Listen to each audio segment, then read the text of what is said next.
우리 시편 28편 6절에서 9절 말씀 한 절씩 교독하시고요. 마지막 9절만 한 목소리로 합독하도록 하겠습니다. 네, 시편 28편 6절에서 9절까지입니다. 여호와를 찬송하며 내 간구하는 소리를 들으심이로다. 여호와는 나의 힘과 나의 방패이시니 내 마음이 그를 의지하여 도움을 얻었도다. 그러므로 내 마음이 크게 기뻐하며 내 노래로 그를 찬송하리로다. 여호와는 그들의 힘이시요 그의 기름 부은 받은 자의 구원의 요새시로다. 주의 백성을 구원하시며 주의 산업에 복을 주시고 또 그들의 목자가 되시어 영원토록 그들을 인도하소서. 아멘. 네, 저는 젊은이 4부 신혼부부 그룹이죠. 우리 하모니를 담당하고 있는 신훈식 목사입니다. 그리고 여러분 수요 예배를 하단 성전으로 오시는 분들은 잘 아시겠지만 제가 작년까지만 해도 매주 수요일 날 지난 3년 동안 찬양 인도로 우리 하단 성전을 섬겼습니다. 그래도 제 얼굴은 낯이 익으시죠? 잘 아시죠? 네, 반갑습니다. 오늘 이 전교인 여름 방학 말씀 수련회를 어떻게 준비할까 좀 고민을 많이 하고 기도하는 가운데 저희 당연히 이제 간증 어떤 이야기들을 좀 풀어야 되니까 마음을 좀 나누고 제가 경험했던 일들을 좀 성도님들과 나누면 좋겠다라는 생각을 가지고 이렇게 나의 노래 나의 예수라는 제목으로 설교를 좀 준비하고 이야기를 나누려고 합니다. 제목을 이렇게 정했는지는 이야기를 이제 하다 보면 좀 풀릴 것 같아요. 그래서 오늘 좀 말씀을 우리가 먼저 좀 살펴보기를 원하는데 우리 시편은 여러분 잘 아시고 또 많은 분들이 읽으시는 성경권이잖아요, 그렇죠? 오늘 28편을 보면 오늘 본문은 일반적으로 다윗이 기록한 시로 보고 있습니다. 그래서 이 시의 저작 시기에 대해서는 언제 썼는지에 대해서는 본문 안에 구체적인 단서가 없기 때문에 추측을 하기는 어렵지만 대부분의 신학자들은 다윗의 아들 압살롬이 반역을 일으켰을 때 다윗이 피난하는 그 과정에서 썼던 것으로 그 시기를 보고 있어요. 그리고 혹은 그런 것들이 아닌 문자 그대로 보게 되면 시편 기자가 어쨌든 자신이 어떤 죽을 병에 걸렸거나 어떤 목숨의 위협을 받고 있을 그런 실제적인 상황 가운데 있는 것으로도 해석을 할 수가 있습니다. 근데 여기서 분명한 거는 어쨌든 시편 기자 이 다윗은 무언가 어떤 이루 말할 수 없는 힘든 상황 가운데 처해 있는 거는 분명한 것 같아요. 그럼 오늘 본문이 포함된 이 28편의 말씀의 내용은 어떤 건지 조금 대략적으로 살펴보기를 원하는데 우리가 본문으로 읽진 않았지만 1절에서 5절의 내용은 자신의 기도를 들어주시기를 간구하면서 탄원하는 그런 기도와 그리고 자신의 대적에 대한 심판을 하나님께 요청하는 내용도 있고요. 그리고 하나님이 자신의 기도에 응답하실 것을 찬양하면서 구원의 확신을 믿음으로 선포하고 선언하고 있는 그런 내용입니다. 이 내용들을 보면 다윗은 자신의 처지에 대해서 좀 이렇게 구체적으로 설명을 해요. 그래서 1절에 보니까 자신의 처지를 이렇게 이야기합니다. 무덤에 내려가는 자와 같을까 하나이다. 그러니까 자신의 상황을 좀 다소 절망적으로 좀 표현을 하고 있죠. 그러나 다윗은 자신의 처지를 절망으로 마무리하진 않습니다. 만약 시편 28편이 정말 다윗의 아들 압살롬에게 쫓겨서 다윗이 그렇게 도망가는 상황이라면 사실 이 일은 다윗에게 얼마나 깊은 절망과 같은 일일까요? 그렇죠? 자신의 아들이 자신을 배반하고 죽이려 드는 그런 상황이지 않습니까? 그런데 이런 상황 가운데서도 다윗의 고백은 절망적인 표현을 했지만 믿음의 고백과 찬양으로 연결되어져서 고백하는 걸 볼 수가 있어요. 그러니까 다윗은 자신이 처한 절박한 상황 가운데서도 그의 고백은 어두움으로만 채색되어 있지 않았고 다윗은 하나님을 향한 신뢰를 고백했고 또 그 신뢰를 근거 삼아서 자신의 절망을 믿음의 눈으로 소망으로 바라보고 있는 거예요. 그리고 아직은 이루어지지 않은 현실을 향해서 어떤 선치적인 믿음의 선포를 하는 것을 오늘 말씀을 통해서 볼 수가 있습니다. 결국 다윗은 하나님의 베푸실 구원에 대해서 감사하고 자신의 노래로 하나님을 찬양한다라고 기록이 되어 있어요. 그래서 이런 표현이 있어요. 28편 7절에 보니까 내 노래로 그를 찬송하리로다. 여러분, 그렇다면 여기서 이제 노래라는 말이 나왔는데, 오늘 설교 제목도 이제 노래라는 말이 표현이 되어 있잖아요. 그럼 여러분, 성경에서 노래에 대해서 어떻게 말하고 있나요? 여러분이 생각하는 노래는 무엇인가요? 그러니까 노래는 일단 사전적으로 보면 그 가사에 곡조를 붙여서 목소리로 부를 수 있는 음악이라는 정의가 있어요. 그렇죠? 그러니까 노래라는 거는 그 말 자체에 음악이라는 정의가 담겨져 있습니다. 근데 우리가 교회에서 흔히 노래를 할 때 뭐 한다고 그래요? 우리는 찬양한다고 그러잖아요. 근데 원래 찬양의 말에는 음악적인 요소를 담고 있는 말이 없어요. 의미가 없어요. 찬양의 원래 뜻은 그냥 높이다, 칭찬하다라는 뜻이에요. 찬양이란 말에는 음악적인 요소를 포함하고 있지 않습니다. 그러나 우리가 왜 찬양이라고 그래요? 우리가 예배 드릴 때 아까 우리 건전사님도 막 그렇게 표현했지만, 일어서서 손을 들고 막 표현했지만, 우리가 찬양할 때, 노래할 때 입술로 노래만 하는 게 아니라 우리가 손도 들고 우리가 하나님 앞에 믿음으로 선포도 하고, 이런 모든 것들이 찬양의 행위이기 때문에 우리가 그것을 다 포괄적으로 찬양이라고 합니다. 그러나 엄밀히 따지고 보면 노래라는 거는 우리 입술을 통해서 곡조를 담아서 노래를 부르는 거죠. 그러니까 여기 성경에서 말하는 거, 이 시편에 보면 굉장히 노래에 대해서 많이 이야기하는데, 다윗이 노래한다, 내 영혼이 노래한다, 이런 건 정말 입술을 통해서 곡조를 담아서 노래를 하는 거죠. 그렇죠? 그게 노래라는 겁니다. 그러니까 저는 여기서 노래의 정의를 너무 상징적이거나 지나친 의미를 부여하기보다는 이 노래의 순 기능을 생각해서, 우리가 말씀 전에 우리 지금 좀 전까지 여러분이 정말 믿음의 고백으로 찬양을 했잖아요. 노래를 했잖아요. 그 형태를 생각하면 된다라고 생각을 합니다. 그러니까 우리는 주님을 노래해야 되죠. 그렇죠? 자, 하나님을 노래하라라는 이 명제가 있어요. 이 명제는 사실 시편에 굉장히 많이 나오고 성경에도 많이 나오는데, 이건 한 개인의 고백이 아닙니다. 그렇죠? 이 명제는 우리 모두를 향한 하나님의 명령입니다. 그 명령들을 한번 우리가 좀 찾아볼까요? 우리 말씀들이 준비되어 있는데, 우리 한 목소리로 같이 한번 시편의 말씀들을 좀 읽어보면 좋을 것 같습니다. 새 노래로 여호와께 노래하라. 온 땅이여 여호와께 노래할지어다. 네, 다음에 수금으로 여호와를 노래하라. 수금과 음성으로 노래할지어다. 또 할렐루야 새 노래로 여호와께 노래하며 성도의 모임 가운데서 찬양할지어다. 마지막으로 시와 찬송과 신령한 노래들로 서로 화답하며 너의 마음으로 주께 노래하며 찬송하며. 그렇죠? 그러니까 성경에서 보면 이 노래라는 것과 찬양을 좀 구분해서 이야기하잖아요. 그렇죠? 이 외에도 사실 성경에 보면은 하나님을 노래하라라고 수없이도 말씀하고 있습니다. 근데 다윗은 이 사실을 너무 잘 알고 있었던 사람인 거예요. 그래서 그는 자신의 노래로 하나님을 찬양한다라고 그렇게 고백을 하고 있는 겁니다. 그가 처해 있는 상황이 어떠하든 다윗은 하나님을 노래하고 그분을 찬양했습니다. 여러분, 그렇다면 다윗 가운데 무엇이 그의 마음을 크게 기뻐하게 하고 노래하게 할 수 있었을까요? 사실 이 질문들에 대한 답은 이미 우리가 읽은 본문 안에 다 담겨져 있습니다. 그래서 이 질문, 무엇이 다윗을 노래하게 했을까? 무엇이 다윗을 하나님을 향한 찬양이 나오게 했을까라는 그런 고민들을 좀 우리가 해보기를 원해요. 말씀을 보면서 우리가 정말 다윗처럼 노래해야 하는 이유가 무엇인지를 우리가 좀 잘 살펴보고 발견하길 원합니다.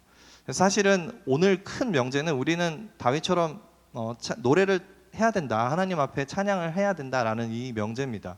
근데 찬양을 아까 이제 앞에서 찬양인도 건전사님이 찬양인도 하면서 여러분들의 그 음성이 제가 이제 앞에 앉았지만 다 들리잖아요. 그래서 오늘 굳이 이 설교를 하지 않아도 여러분들 너무 찬양을 너무 잘하고 계시고 노래를 너무 잘하고 계시다라는 게 느껴졌어요. 그래서 사실 오늘 이 설교의 내용이 어떤 여러분에게 다시 한번 믿음의 확신을 가지고 하나님을 노래해야 하는 이유를 찾아야 하는 그런 좀 시간이 되기를 원합니다. 자, 첫 번째로 우리가 다윗처럼 주님을 노래해야 하는 이유는 그분은 나의 구원자이시기 때문입니다. 자, 다윗은 6절에서 여호와를 찬송하며 내 간구하는 소리를 들으심이로다라고 이렇게 고백을 하고 있습니다. 그렇죠? 자신의 기도를 하나님께서 응답하실 것을 확신하는 믿음으로 찬양을 또 드렸어요. 그리고 그 다음에 이어서 이야기하고 있는데 우리 한번 같이 읽어볼까요? 자, 여호와는 그들의 힘이시요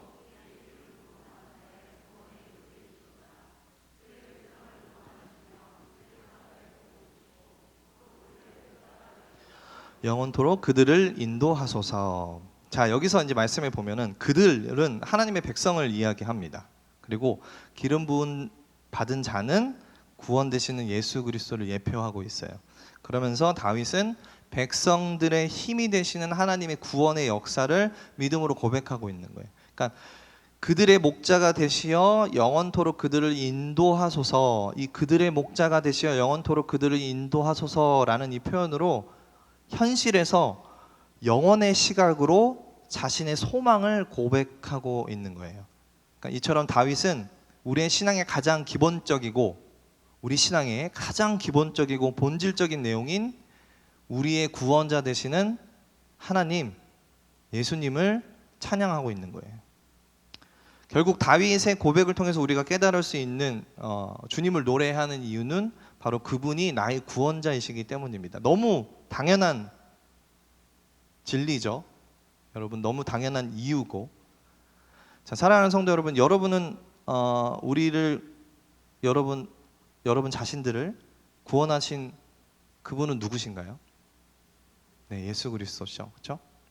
그러면 그 구원자를 만난 그 각자 여러분의 구원의 이야기가 있으십니까? 있으세요? 다들 있으시겠죠? 네, 그렇죠? 자, 만약 예수 그리스도가 우리의 구원자라면 우리는 그 구원자 대신 예수님을 향해 노래해야 하는 존재들입니다. 시편을 조금만 살펴보더라도 구원자 하나님을 찬양하라, 노래하라, 외쳐라, 기뻐하라, 즐거워하라 등 수많은 표현으로 우리에게 말씀하고 있습니다. 자, 만약 우리가 구원받은 자라면, 여러분이 구원받은 자가 확실하다면 주님을 노래하는 그 모습이 반드시 여러분 가운데 있어야 된다라는 거예요. 그러한 모습이 여러분 가운데 있으십니까? 여러분 주님을 노래하면서 살고 계세요? 이렇게 목소리가 이렇게 수련회 같지 않네요. 수련회 같지 않습니다. 여러분 노래하고 살고 계십니까? 하나님을? 네. 여러분 오늘만큼은 저를 호산나교회 부교역자로 보지 마시고 오늘만큼은 저를 그냥 특별한 어떤 강사로 보시고 마음 편하게 좀 잘 호응을 해주시면 좋을 것 같아요. 아멘, 아멘. 네, 2번 나왔습니다. 네.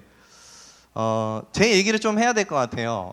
제 얘기를 안 하면 왠지 나중에 담임 목사님한테 혼날 것 같아서 네, 간증 어떤 그런 것들을 이야기를 나눠야 되는데 아마 저는 그래도 좀 설교를 이렇게 할 때 제 가정 얘기도 좀 하고 제 얘기를 종종 하긴 했는데 아마 어린 시절부터 좀 얘기를 나눠보면 어떨까라는 생각을 해요.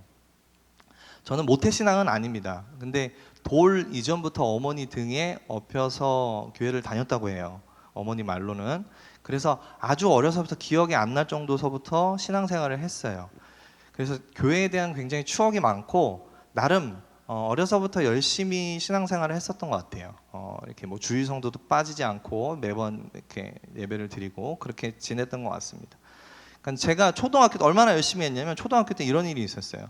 당시에 이제 여름 성경학교, 한국도 이제 이렇게 여름 성경학교 하잖아요. 뭐 2박 3일이든 3박 4일이든 그런 기간 중에 그 어린아이들한테도 새벽 기도를 이렇게 여름 성경 기간 동안에 참석하도록 이렇게 그 순서를 만든 거예요. 그래서 당시에 제가 그 어린 나이에 이제 아마 초등학교 한 1학년, 2학년 정도 됐었던 것 같아요.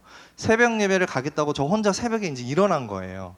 그래서 나름 혼자 어린아이가 세수도 하고 옷도 입고 가방도 메고 이제 그렇게 준비해서 이제 집을 나가려고 신발을 이제 신으려고 하는데 이제 부스럭부스럭 소리가 나니까 어머니가 이제 자다가 일어나셔서 깨셔서 이제 저를 부르시는 거예요.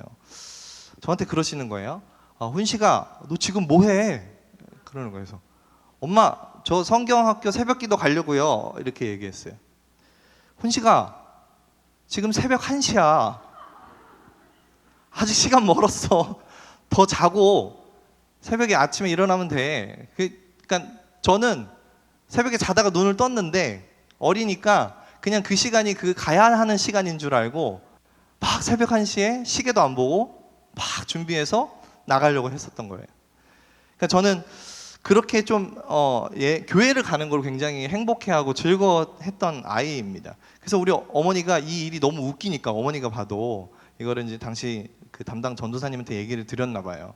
그래서 여름 성경학교 말씀 시간에 제가 새벽 1시에 일어나서 새벽 기도를 가려고 했다. 이렇게 열심히 아이가 있다 성경학교에. 그래서 막 저를 이제 칭찬을 들으면서, 근데 친구들은 저를 그걸 가지고 엄청 놀렸던 기억이 있습니다. 그래서 되게 감정이 많이 상했던 친구들이 놀림 때문에. 그래서 저는 이렇게 좋은 교회에서 신앙생활을 나름 어려서부터 열심히 했었던 것 같아요. 잘 배우고 잘 성장했던 것 같습니다. 근데 그러던 중에 제 인생에 좀 큰 변화를 겪게 되었어요. 제가 이제 초등학교 3학년 때, 그러니까 한국 나이로 10살이죠. 이제 부모님이 이혼을 하게 되셨어요. 이 이야기는 이제 제가 설교 때 종종 말씀을 드렸는데, 아버지가 사업을 하고 계셨는데 그동안 사업의 실패도 있었고, 그동안 지속되었던 어떤 음주 문제, 그리고 그걸로 인한 가정 폭력으로 인해서 결국은 부모님은 제가 10살 때 이혼을 하게 되셨습니다. 사실 이 친아버지의 음주로 인한 어머니를 향한 폭행이죠. 가정폭력은 한두 번의 문제가 아니었습니다. 그런 경우가 굉장히 많았어요.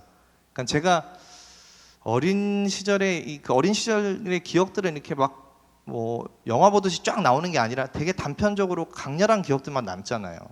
근데 제가 기억나는 게, 어머니가 이 아버지에게 가정폭력을 이렇게 받으면 이렇게 막 도망하듯이 제가 자고 있는 방으로 오셨어요.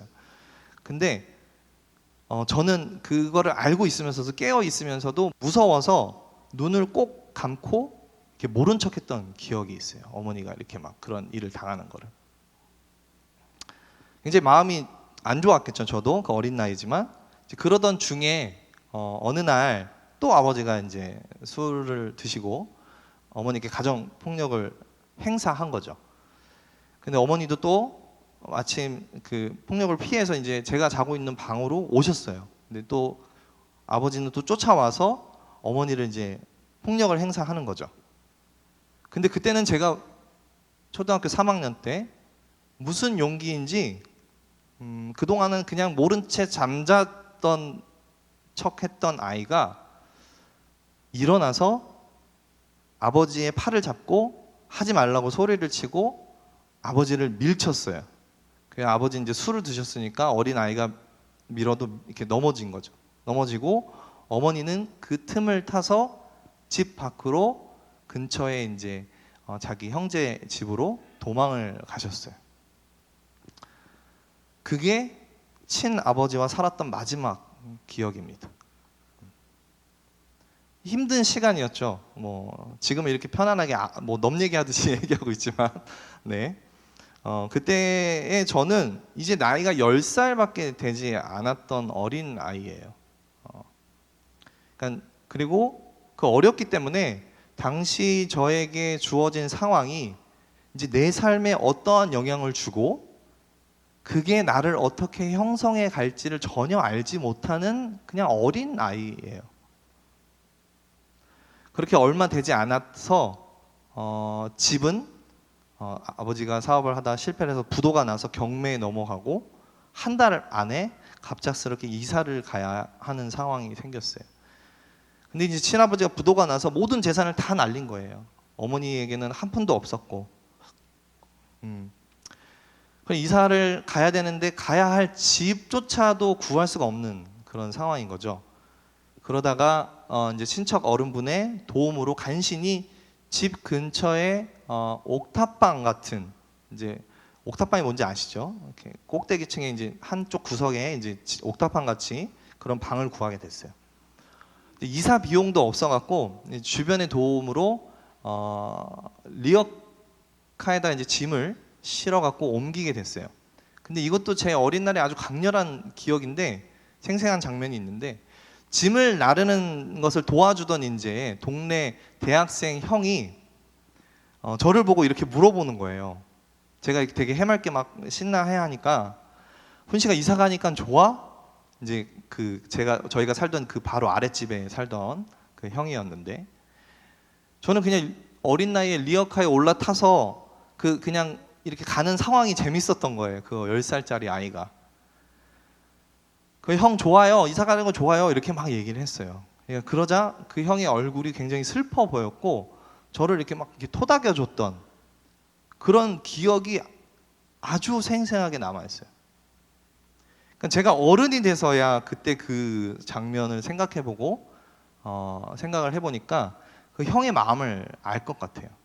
그러니까 우리 모든 가정의 상황들을 알고 있었으니까 이렇게 갑자기 부모님이 이혼하고 집안이 망하고 어쩔 수 없이 필요한 집만 가지고 이사 가야 하는 이 어린 아이의 삶에 그게 너무 안타까웠던 거죠. 대학생 형이 봐도. 그래서 그렇게 그냥 물어보고 넘어갔던 그런 기억이 있습니다. 그렇게 저는 이제 10살이었던 저의 인생에 큰 변화를 맞이하게 되는 거죠. 세상의 기준으로는 고난이고 불행한 일이죠. 일어나서는 안 되는 일 중에 아마 하나일 겁니다. 근데요, 제가 지나고 나서 보면 생각을 해보면 그 모든 것을 하나님이 그 아이의 삶에 행하신 일이었고요, 하나님께서 계획하신 그 아이의 삶의 모습인 거예요. 그 어느 누구의 잘못도 아니고 그 어느 누구의 실수도 아니에요.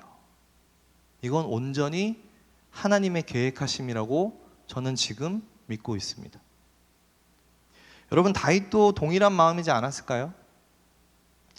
다윗은 그 당시 자신의 처지를 비관하기보다는 자신의 구원자를 바라보았기 때문에 그가 처한 극한의 상황 가운데서도 믿음으로 노래할 수 있지 않았을까요? 여러분, 제가 그 일을 겪고 나서 그 이후에 제 삶의 형태는 굉장히 바뀌고 변했죠. 아마 경제적으로도 굉장히 힘들었고, 이제 어머니는 생계를 위해서, 이제 친아버지는 당연히 뭐 생활비를 주지 않았죠. 그리고 저는 이제 어머니가 그래서 돈을 버셔야 돼서 일을 나가셔야 됐고, 저는 이제 외동 아들이었어요. 저는. 네, 그래 보이죠, 여러분? 외동 아들처럼 보이죠? 네, 혼자 있는 시간이 많이 있을 수밖에 없죠. 어머니는 이제 저녁 늦게까지 일해야 되고, 어린 아이가 그냥 혼자 대충 뭐 시간을 보내고 밥을 차려 먹고, 그렇게 이제 힘든 시간들을 보냈고, 종종 이 친아버지가 어떻게 집을 알아서 술에 취해 갖고 문을 열어달라고, 왜 드라마에 보면 막 쾅쾅쾅 문 열어달라고 막 술 취해서, 그죠? 그런 일들이 종종 있었어요. 그때마다 어머니랑 저는 그냥 안에서 숨죽여 있다가 주변 사람들이 시끄럽다고 뭐라 하면 그제서야 이제 떠나는 아버지의 모습을 보고 숨죽여 있다가 지나가는 그런 상황들이었습니다. 그렇게 삶에 이제 그 어린 시절에 그런 상황들이 많이 있었어요. 힘든 게, 제가 뭐 지금 시간이 뭐 넉넉하지 않아서 다 설명을 못 드리지만 벌써 시간이 이렇게 지나갔네요. 네. 그런 가운데 하나님이 저에게 주신 은혜는 뭐였냐면 교회였어요. 교회는 저의 위로의 쉼터가 되었고, 이 함께 신앙생활 하던 그 어린 날의 친구들, 그리고 형들, 누나들, 그렇게 어린 저의 상황들을, 그 외로움을 달래주는 굉장히 소중한 공동체였습니다. 그렇게 이제 그 어린 시절의 나이들을 좀 지나간 것 같아요.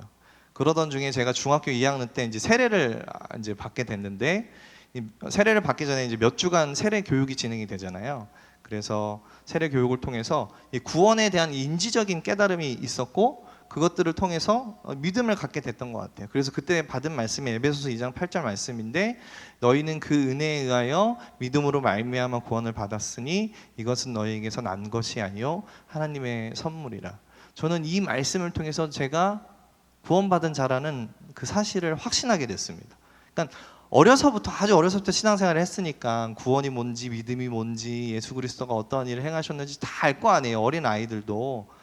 저희 아이들도 이제 초등학교 뭐 이제 2학년, 4학년, 5학년인데 물어보면 다 잘 압니다.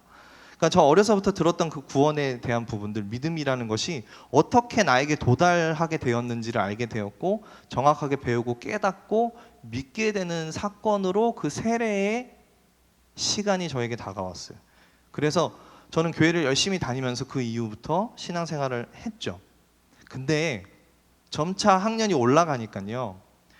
이제 제가 중학교 3학년, 고등학교 1학년, 2학년 이렇게 나이가 되다 보니까 내면의 자아가 굉장히 강하게 자리가 잡히게 되더라고요. 그러니까 내가 처한 상황에 대한 불만과 불평들이 이제 느껴지는 거예요. 생기는 거예요. 그리고 분노가 생깁니다. 아버지에 대한 분노. 어쩌다는 나를 이런 상황으로 이끌어가는 하나님에 대한 분노로도 표출이 돼요. 그러다 보니까 그러한 것들을 해소하기 위해서 세상의 것들이 눈에 들어오죠. 이제 고등학교 1학년, 2학년이면 뭐 그럴 나이잖아요. 욕망이 이끄는 대로 세상의 그 쾌락을 갈구하게 되는 상황이 왔어요. 그렇게 고등학교 시절에 내면의 방황과 삶의 실제적인 죄악된 삶이 어느새 내 삶에 자리를 잡게 된 거예요. 그러다 보니까 친구들과 어울리면서 세상 것들을 즐기고, 또 그러다가 교회를 갈 때면, 교회를 또 열심히 다녔어요. 교회를 갈 때면 가면을 쓰고 안 그런 척 열심히 신앙생활을 하고 그렇게 이중적인 삶을 살아왔습니다. 여러분, 학생이 얼마나 나쁜 짓을 해봤자 얼마나 하겠냐 이런 생각을 하실 수 있지만 정말 실제로도 나쁜 짓 많이 했고, 그러나 이 도덕적인 규범의 잣대로 이 행위를 보는 게 아니라 우리는 영적인 죄인이 짓는 죄악이라는 측면에서 보면, 그때 당시 어린 나이였지만 저는 철저한 죄인이었고 구원에 대한 믿음을 소유했지만 실제로는 죄악 앞에 둔감한 그냥 숨만 붙어 있는 그런 하나님의 자녀였던 삶이었던 것 같아요. 그러던 중에 고등학교 2학년이 끝날 때쯤에 제가 학교에서 나쁜 짓을 하다가 발각이 됐습니다. 여기서 말하는 나쁜 짓은 여러분의 상상에 맡기겠습니다. 그래서 어머니가 학교 담임 선생님과 면담을 해야 하는 초유의 사태가 벌어졌어요. 제가 나름 효자였던 게 어머니가 저 때문에 이렇게 고생하시는데, 나 하나를 키우겠다고 고생하시는데 내가 어머니한테 좋지 않은 모습을, 특히 뭐 예를 들어서 아버지가 이제 술 때문에 그런 일들이 많으시니까 제가 술을 먹고 취한 모습을 어머니께는 절대 보여주지 않겠다, 뭐 이런 다짐을 한다든지, 어머니한테는 어쨌든 내가 방황하는 모습이나 좋지 않는 모습을 보이지 않겠다라는 그런 나름 저만의 어떤 그런 철칙이 있었던 것 같아요. 근데 나름 그런 것들을 잘 숨겨오다가 그냥 그렇게 한 번에 걸리게 된 거죠. 그래서 학교에서 담임 선생님이 어머니를 모셔오라고 그러는 거예요. 그래서 제가 절대로 저는 담임 선생님, 저는 어머니를 못 모셔옵니다. 어머니 못 옵니다. 제가 그냥 매를 맞겠습니다. 이랬어요. 그러니까 그래? 그래서 선생님이 그러시는 거예요. 그래서 일단 엎드려, 10대만 맞아 그러는 거예요. 근데 제가 정확하게 5대 딱 맞고 일어나서 제 어머니 모셔오겠습니다 바로 얘기하고 어머니께 능청스럽게 담임 목사님이 아니라 담임 선생님이 엄마 좀 보자는데 나도 왜 그런지 모르겠네, 이렇게 능청스럽게 얘기를 하고 어머니가 이제 학교를 오게 되셨어요.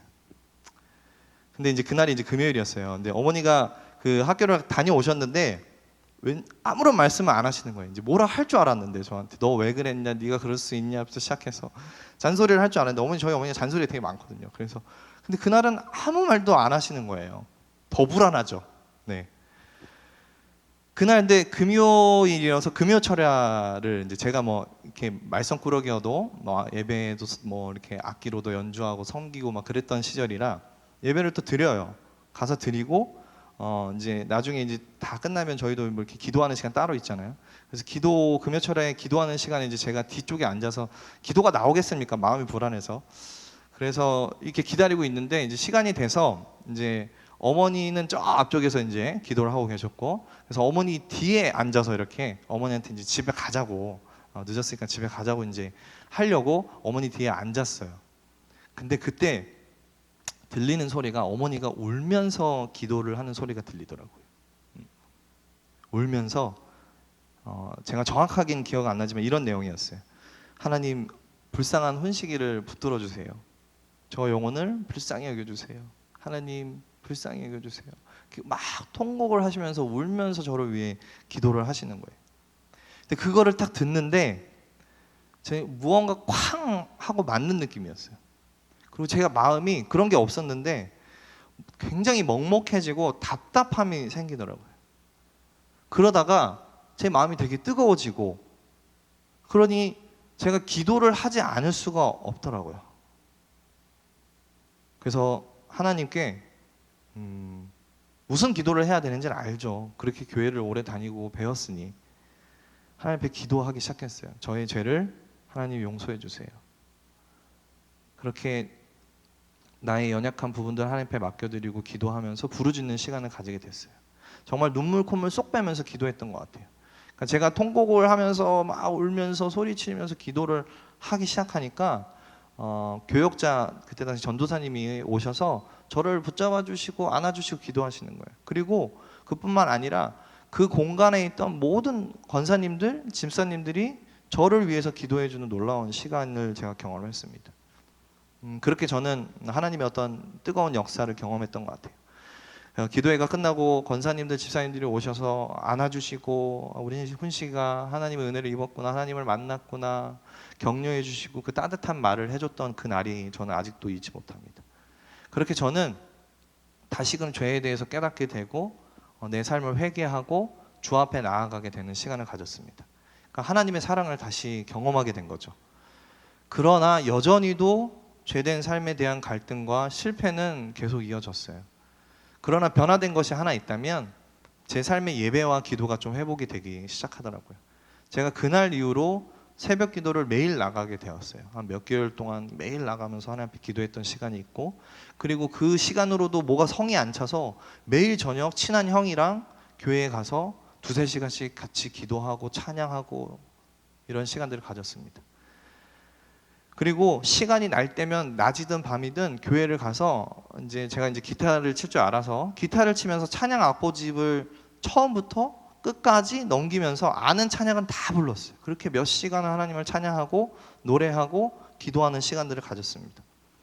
자, 그렇게 하나님께 기도하고 하나님을 만나려고 노력하고 하나님 앞에 나아가려고 노력하다 보니까 어떤 게 드러나냐면 제 마음 가운데 있는 상처와 내 마음 가운데 있는 그 힘듦, 고통이 무엇인지를 알게 되는 거예요. 하나님을 만나려고 하니까.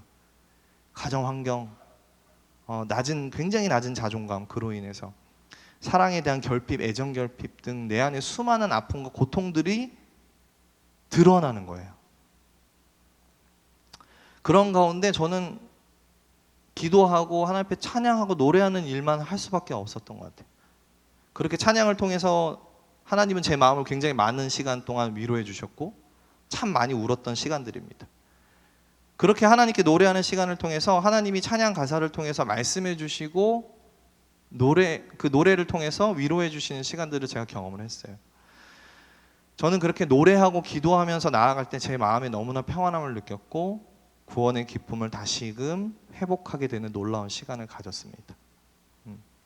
너무나 오랜 시간 동안 나는 혼자였다라고 생각을 했는데 그 외로움과 내가 처해 있는 가정 환경에 대한 불만과 친아버지에 대한 분노가 나를 괴롭혀 왔는데 그러한 나에게 이미 주님은 제 마음에 들어와 계셨고 기다려 주셨던 분이에요.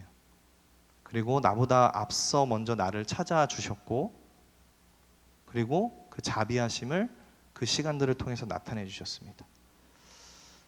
언제나 나를 위로하고 계셨던 것 같아요. 나의 노래 가운데 함께 기뻐해 주셨고 하나님께서 정말 수많은 사람 중에 저를 택해 잡아 주셨고 그렇게 위로해 주는 시간들을 경험을 했습니다. 그러다 보니까 주님은 나의 자랑이 됐고 나의 기쁨이 되었고 나의 노래, 나의 전부가 되었던 그런 경험을 하게 됐습니다. 그렇게 나의 구원자 되시는 주님을 노래해야 할 이유를 분명하게 깨닫게 된 거예요. 나의 구원자 되시는 하나님을 노래한다는 게 이런 거구나.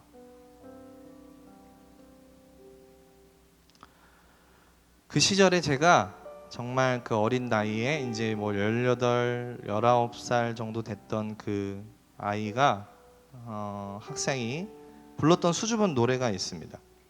사실 저는 오늘 이제 설교를 준비를 하면서 어떻게 여름 말씀, 수련의 말씀을 전할까 고민을 하다가 이때 이 시절의 이야기들이 제가 좀 떠올랐어요. 제가 여러분 나눈 것들, 그때 제가 정말 많이 노래했고 은혜를 누렸던 찬양들을 오늘 2곡 정도를 여러분과 좀 나누고, 여러분도 아시는 분들은 같이 좀 노래하면 좋겠다라는 생각을 하게 되었습니다. 그래서 이 시간에 잠시 찬양을 나눌 텐데, 여러분 설교하는 중간에 노래한 목사는 없었죠? 저만 부르지 않고 여러분 같이 부르실 거니까 같이 가사를 생각하면서, 그때 정말 이 노래를 통해서 정말 많이 울었던 것 같아요. 하나님이 위로 많이 해주시고, 하나님께서 이 전부라는 찬양인데 찬양 가사를 통해서 굉장히 많은 은혜를 주셨습니다. 제가 노래를 잘 못 부르지만 최선을 다해서 우리 같이 이 시간에 찬양하는 시간 갖기 원합니다.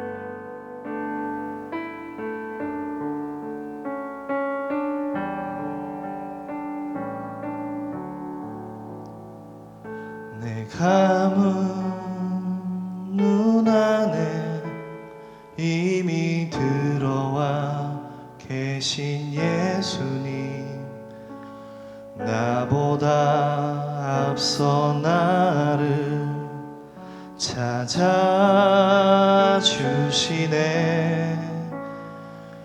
내 뻗은 두 손 위로 자비하심을 내어주시니, 언제나 먼저 나를 위로하시네.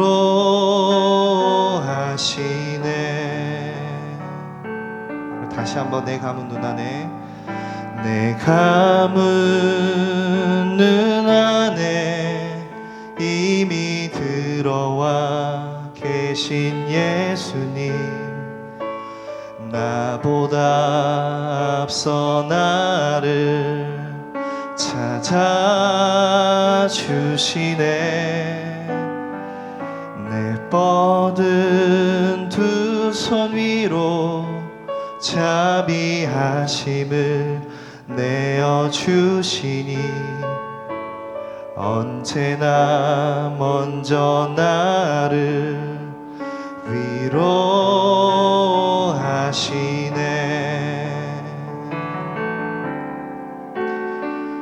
내 노래 가운데 함께 즐거워하시는 늘 나의 기쁨이 되시네.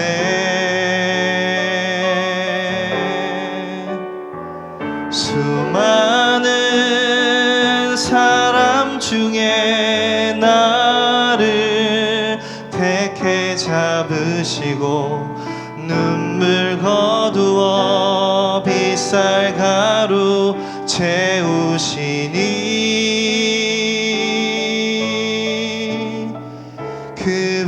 그분은 내 자랑, 나의 기쁨, 나의 노래, 나의 전부 되시네.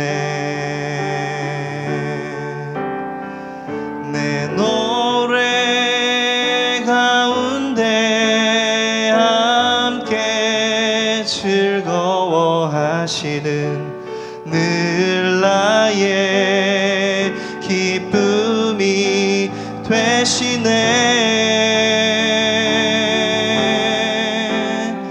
수많은 사람 중에 나를 택해 잡으시고 눈물 거두어 빗살 가루 채우시니,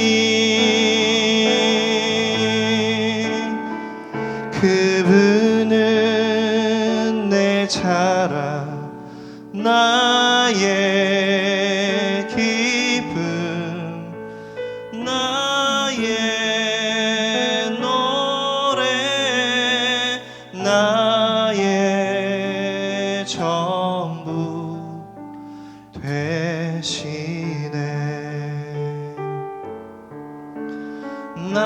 나의 전부 되시네. 아멘. 네, 주님은 우리 가문 눈 안에 이미 들어와 계셨던 그런 주님이시죠. 우리를 택해 잡으시고 구원해 주신 그 놀라운 은혜를 베풀어 주신 분입니다. 주님만이 우리의 자랑이시죠. 우리의 기쁨이시고 우리의 노래이시고 우리의 전부인 줄 믿습니다. 그렇기 때문에 우리는 우리의 구원자 되시는 나의 예수님을 노래해야 하는 거예요. 그렇게 여러분의 삶 가운데 구원자 되시는 예수 그리스도를 노래하고 또 찬양하는 시간들이 여러분의 삶 가운데 가득 넘쳐나기를 주님의 이름으로 축복합니다. 두 번째로 우리가 다윗처럼 주님을 노래해야 하는 이유는 그분은 나를 사랑하시는 분이기 때문이에요. 본문의 6절 7절을 우리 한번 함께 읽어볼까요? 여호와를 찬송하며 내 간구하는 소리를 들으심이로다. 여호와는 나의 힘과 나의 방패이시니 내 마음이 그를 의지하여 도움을 얻었도다. 그러므로 내 마음이 크게 기뻐하며 내 노래로 그를 찬송하리로다. 다윗은 이렇게 고백을 하고 있죠. 6절 7절을 통해서 보면 다윗이 자신이 그 노래하는 것, 그 노래하는 근거를 분명히 이야기하는 걸 볼 수가 있어요. 그러니까 먼저 다윗이 얘기하는 건 자신의 간구하는 소리를 들으시는 주님을 찬양한다라고 이렇게 고백을 하고 있습니다. 그래서 여기서 들으심이로다라는 말은 샤마흐라는 이제 히브리어인데 경청하다라는 의미를 갖고 있어요. 근데 여기서 문법이 완료형 문법을 쓴 거예요. 근데 이 의미가 뭐냐면 하나님은 이미 기도를 들으셨다라는, 그 기도에 응답하셨다라는 그 말을 이 단어를 통해서 우리가 알 수 있습니다. 그리고 이어서 보면 다윗은 하나님이 자신의 힘이요 방패가 되신다라고, 그리고 도움이 되신다라고 그렇게 고백을 하는 걸 볼 수가 있습니다. 그렇기 때문에 다윗은 자신의 노래로 하나님을 찬양한다라고 이렇게 이야기를 합니다. 여기서 말하는 다윗이 말한 나의 힘이라는 말이 단단하다, 튼튼하다라는 뜻을 가지고 있어요. 그러니까 아자즈라는 이런 히브리어를 쓰고 있는데 여기서 유래된 말인데 외적인 힘보다는 내적인 힘을 의미하고 있어요. 결국 하나님이 주시는 힘은 온갖 어려운 중에서도 낙심하지 않고 믿음을 지킬 수 있는 내적인 힘을 의미한다는 거예요. 그러니까 그런 힘을 하나님께서 다윗에게 주셨고 또한 그 동일한 힘을 우리에게 주시는 줄 믿습니다. 그리고 이어지는 이제 방패라는 표현을 통해서 보면 상징적으로 보호자를 의미하고 있어요. 그러니까 하나님께서 대적의 모든 공격으로부터 자신을 보호해 주시는 분임을 다윗은 고백을 하고 있습니다. 다윗의 고백, 나의 힘과 방패의 도움이라는 말은 하나님께서 내적으로 나에게 힘이 되어주시고 외적으로는 모든 공격으로부터 막아주시는 그런 방패이심을 고백하고 있는 것이죠. 결국 이 말의 의미는 우리가 의지할 유일한 대상이 하나님 한 분뿐이고 그 의지의 대상이신 하나님은 바로 우리의 보호자라는 사실입니다. 다윗은 이 보호자 되시는 하나님을 너무나 분명하게 알고 있었던 것 같아요. 그러니까 자신의 보호자 되시는 하나님을 노래하지 않을 수 없었던 겁니다. 여러분 생각해 보기 원해요. 우리를 향한 하나님의 보호하심이 여러분 있다고 믿으시죠? 그러면 그 보호하심의 본질은 무엇일까요? 이 하나님의 보호하심은 무엇으로부터 기인될까요? 더 쉽게 얘기하면 하나님은 왜 여러분을 보호해 주세요? 왜 다윗을 보호하고 있습니까? 네, 그건 바로 우리를 향한 하나님의 사랑 때문이라는 거죠. 그러니까 우리를 사랑하시기 때문에 우리를 보호하시고 지키시는 거예요. 이 시편을 보면은 다윗은 수많은 그 곳에서 이러한 하나님의 사랑을 확신하면서 표현하고 노래하고 찬양하는 걸 볼 수가 있습니다. 우리도 이 말씀들을 우리 한 목소리로 좀 한번 믿음으로 고백했으면 좋겠습니다. 오직 나는 주의 풍성한 사랑을 힘입어 주의 집에 들어가 주를 경외함으로 성전을 향하여 예배하리이다. 여호와여 돌아와 나의 영혼을 건지시며 주의 사랑으로 나를 구원하소서. 나는 오직 주의 사랑을 의지하였사오니 나의 마음은 주의 구원을 기뻐하리이다. 여호와를 찬송할지어다. 견고한 성에서 그의 놀라운 사랑을 내게 보이셨음이로다. 이렇게 하나같이 다윗이 전부 다 이 시편들은 다윗이 고백한 건데 하나같이 하나님의 사랑을 확신하면서 그 사랑을 기뻐하며 노래하는 다윗의 모습을 볼 수가 있습니다. 그런데 다윗의 삶을 통해서도 그 사랑을 확인할 수 있지만 여러분 우리 삶을 통해서도 우리가 확신할 수 있는 사실은 하나님은 우리를 사랑하신다는 사실이죠. 여러분 모두 그 사실을 믿으시죠? 그 사실을 믿기 때문에 여러분 이 자리에 계신다고 저는 믿습니다. 우리를 사랑하시는 하나님을 우리는 기뻐하며 노래하며 찬양하며 예배해야 하는 줄 믿습니다. 그러니까 우리를 너무 사랑하셔서 우리를 보호하시는 하나님이시죠. 그 하나님께 그 하나님이 우리 가운데 계시고 또 우리를 너무 사랑하셔서 우리를 향한 그 사랑 때문에 그 기쁨을 이기지 못하시는 분이라고 말씀하고 있어요. 이게 바로 하나님의 사랑입니다. 우리를 잠잠히 사랑하시고 우리로 말미암아 즐거이 부르고 기뻐하시는 하나님이신 줄 믿습니다. 그러니까 스바냐 3장 17절 말씀을 통해 보면 우리가 알 수 있잖아요. 하나님이 우리를 너무 사랑하셔서 이런 표현이 있어요. 즐거이 부른다. 이렇게 말씀하고 계신데 이게 하나님의 노래라는 거죠. 하나님도 사랑하는 우리를 위해서 노래하신다라는 말씀입니다. 이 사실을 역으로 생각해 보면 우리가 하나님을 사랑한다면 우리도 하나님을 즐거이 부르며 기뻐하며 노래하지 않을 수 없다라는 거예요. 여러분 하나님이 여러분을 사랑한다는 사실과 또 여러분이 하나님을 사랑하신다는 그 이 사실에 동의하시나요? 네, 우리들 그리고 다윗은 이러한 사랑의 확신 가운데 분명히 거하고 있습니다. 그러나 여러분 현실은 어떠한가요? 하나님이 우리를 사랑하는 걸 알고 있고 하나님이 우리를 보호하신다는 것도 알고 있고 우리가 또 하나님을 사랑하는 걸 알고 있지만 우리가 살면서 경험하는 현실들은 굉장히 여전히 그 문제들로 가득하죠. 다윗도 마찬가지였습니다. 다윗은 이 자신의 아들의 반역에 의해서 도피하는 지경에 처해 있었고 여전히도 위협을 계속 받고 있었던 상황이에요. 그렇죠? 이 시편이 고백될 때 그런 측면에서 생각해 보면 하나님의 사랑을 확신하고 기뻐하고 노래하기보다는 뭔가 자신의 아들이 그랬다라는 수치스러움에 빠져야 되고 고통 가운데 있어야 되고 절망과 두려움 속에 있어야 하지 않을까 이런 생각을 할 수 있습니다. 하지만 다윗의 고백은 그의 노래는 현실적이거나 세상이 부르는 노래와 다른 것이었어요. 다윗이 고백한 이 노래, 이 찬양은 하나님의 구원을 경험하고 자신을 보호해 주시는 분이 자신을 사랑해 주시는 분임을 확실히 경험했을 때 그렇게 나올 수 있는 표현들과 고백들이라는 거예요. 그러니까 이런 관점에서 보면 주님을 향한 노래는 내가 처한 상황과 상관없이 하나님이 어떠한 분인가를 믿고 신뢰하며 하나님의 사랑을 확신하며 부르는 노래라는 거예요. 정말 주님을 향한 노래가 여러분 가운데 있다면 이것이 주를 향한 노래입니다. 여러분 우리가 여전히도 가지고 있는 삶의 문제들 앞에 우리의 신앙의 모습은 어떠해요? 여전히 힘든 가운데도 하나님의 사랑을 확신하고 계시는 여러분이십니까? 확신하고 계세요? 여러분 혹시 지금 여러분 가운데 정말 이루 말할 수 없는 힘든 고통과 어려움이 있으신 분들도 계실 수 있어요. 그런 가운데서라도 여러분은 정말 하나님이 나를 사랑하신다는 그 사실을 확신하고 있냐는 거예요.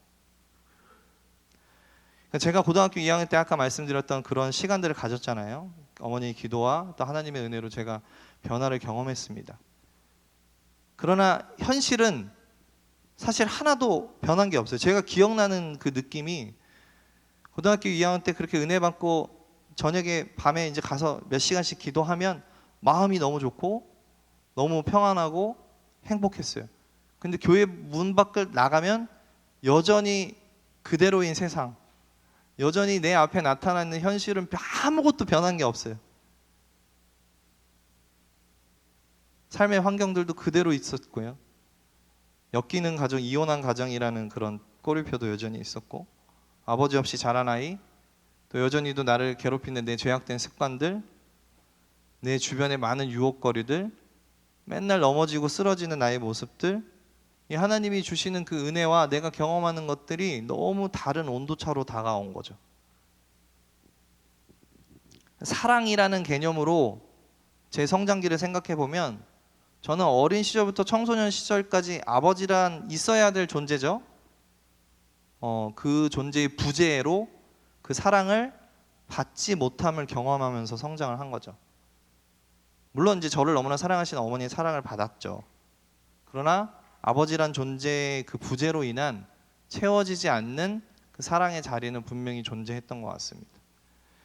그와 더불어서 어려운 가정 환경들, 그리고 내게 수치로만 다가오는 어떤 창피했죠. 그때 그 시절에는 아버지라는 존재가 그 모습으로 상처 있고 이렇게 허무한 내 마음들이었어요. 그 마음의 공백과 아픔들은 굉장히 컸던 것 같아요. 그래서 그 자리에 있어야 할 존재의 그 부재로 인한 그 사랑을 받지 못함, 사랑의 공백이 주는 마음의 상처는 제가 생각했던 것보다 제가 성장하면서 깊어져 갔던 것 같아요. 근데 삶이라는 거를 가만히 생각을 해보면, 이제 제가 이제 올해 나이가 이제 43세인데 지금 이렇게 살아온 날들을 되돌아보고 주변에 많은 분들의 이야기를 들어보면, 부재가 있던 없던, 어떤 사랑의 대상의 부재가 있던 없던 그 사실과 상관없이 우리 모두는 사랑의 메마름과 혹은 또 부재로 인한 동일한 상처와 아픔을 가지고 살아가는 존재라는 거예요. 여러분, 부모와 배우자가 있다고 해서, 사랑하는 사람이 늘 우리 곁에 있다고 해서 우리는 늘 그 사랑을 충족받는 삶이 아니라는 거죠. 있어야 할 존재의 그 부재가 없음에도 불구하고 우리는 늘 마음의 공백과 공허함을 가지고 살아가는 그런 존재들입니다. 채워지지 않는 우리 마음의 자리들이 있어요. 너무 외롭고 너무 고독하고 혼자라는 그 느낌을 지울 수 없는 게 우리 인생의 모습이라는 겁니다. 그러니까 제가 그렇게 사랑 없음을 그 시절을 지날 때 하나님을 노래하는 것이 저에게, 아까도 얘기했지만, 굉장히 큰 위로와 힘이었습니다. 그래서 그 노래를 통해서 하나님의 사랑을 확인하고 확신하는 시간들이 계속 있었어요.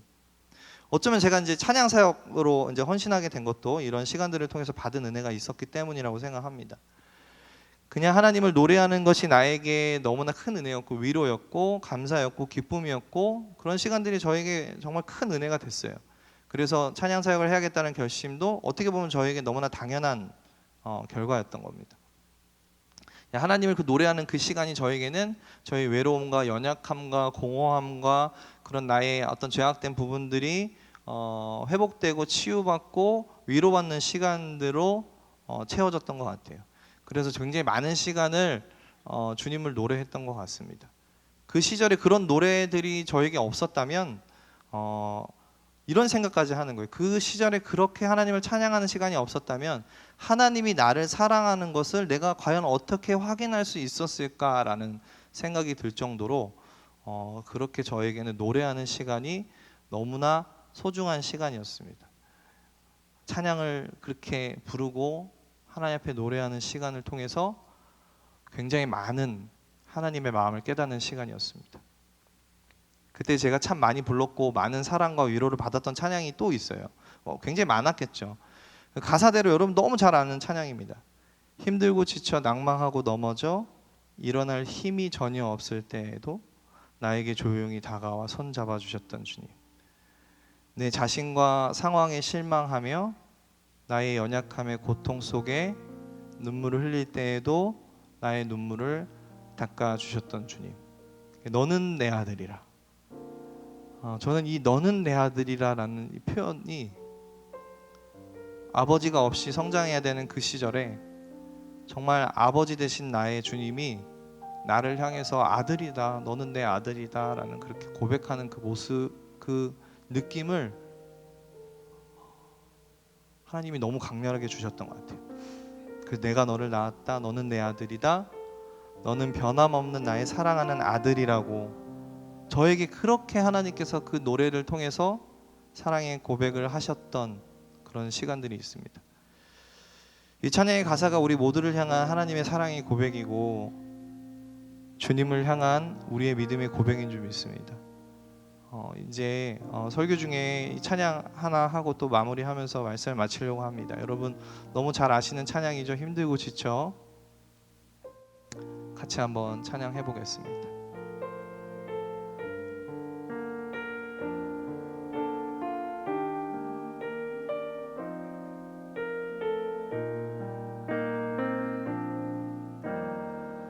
힘들고 지쳐 낭망하고 넘어져 일어날 일 전혀 없을 때에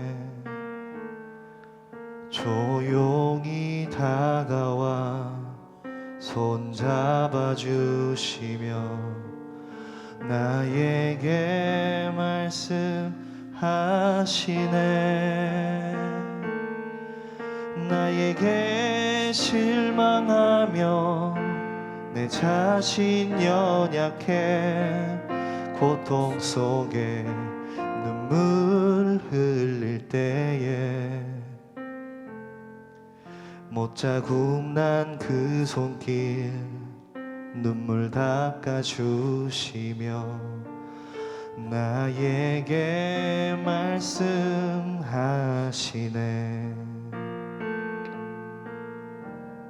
너는 내 아들이라 오늘날 내가 너를 낳도다. 너는 내 아들이라 나의 사랑하는 내 아들이라. 우리 다시 한번 가사를 생각하면서 믿음의 고백으로 힘들고 지쳐 낭망하고 넘어져 일어날 일 전혀 없을 때에 조용히 다가와 손 잡아주시며 나에게 말씀하시네. 나에게 실망하며 내 자신 연약해 고통 속에 눈물 흘릴 때에 못자국 난 그 손길 눈물 닦아주시며 나에게 말씀하시네.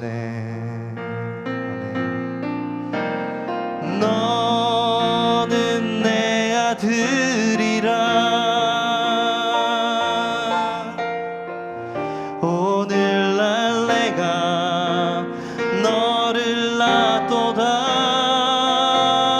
너는 내 아들이라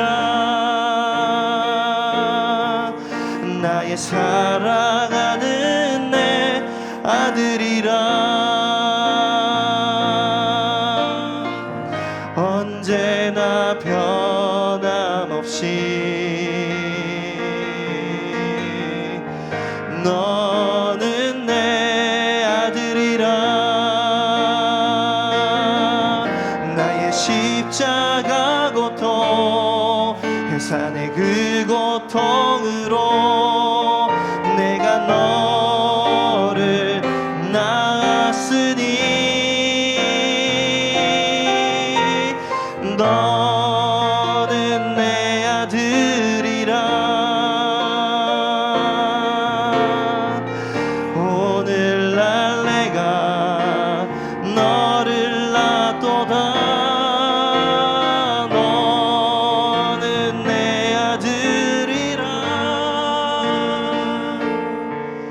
나의 사랑하는 내 아들이라. 나의 사랑하는 내 아들이라. 나의 사랑하는 내 아들이라.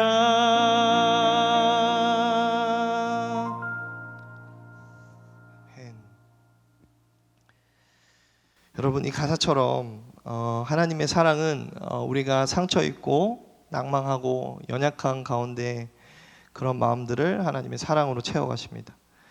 근데 여러분, 가만히 생각해 보면 우리가 하나님의 사랑을 처음 경험했을 때 어떤 느낌이에요?